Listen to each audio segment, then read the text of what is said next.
Hey, good morning everyone. Got an interesting one today. Not only the video, but out on this walk and talk about 10 minutes ago, come across what I thought was a female.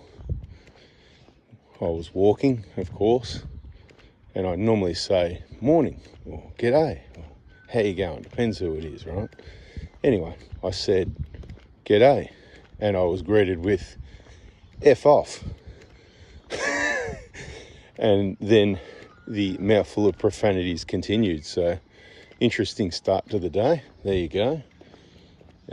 Today's talk, I want to talk a little bit more about credit cards and how broke people use them and how wealthy people use them. Shouldn't take too long, but I'm going to give you some examples of what broke people use credit cards to do, and then we'll go through what wealthy people might do to use credit cards as a tool. In short, I mean, broke people use credit cards to survive the month. You know, they can't survive without it. So you want to get out of that habit if that's you. They spend beyond their limit. They pay the high interest rates, which is one of the highest interest rates you can pay, unless you go to cash converters or any of those crazy places.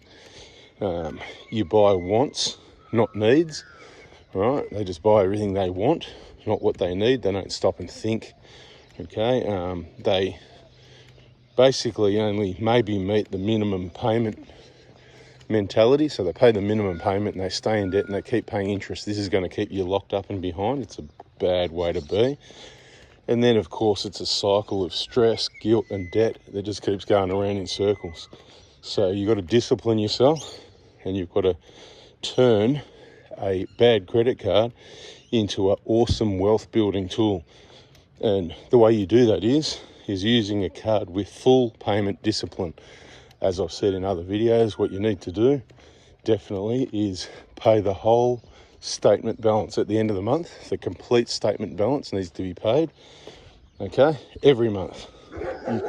You can't be missing it. Warning dogs, because they're nicer than that other thing. But anyway, earn rewards and benefits, as I've discussed. Make sure your monthly fee is not too much and that you get the benefit of possibly extra insurance on electrical goods, extra 12 months, extra 3 months warranty insurance sort of thing. Yeah, a few things like that and other benefits, you know, but you got to do your sums and work out which is the one. I'm not going to be here to tell you which is the one for you. You use it for planned expenses and you leave your money in the bank. You don't use your money in the bank. It stays in the bank earning percentage rate, and you then build strong credit score, you know what I mean? So when you want to borrow money for something more important that's going to make money for you, then you've got a better rating with the banks. So you make the credit card work for you, basically use it as a tool. So that's what you want to change from, you know, using it to be broke to using it to be wealthy. Anyway, there's a quick one for you. That was a bit of an interesting morning. G'day, F off, blah, blah, blah, and a mouthful of how you going. Anyway, bada bing, bada boom, quick video, that's it. And catch you on the next one, eh? Have a nice day. See ya.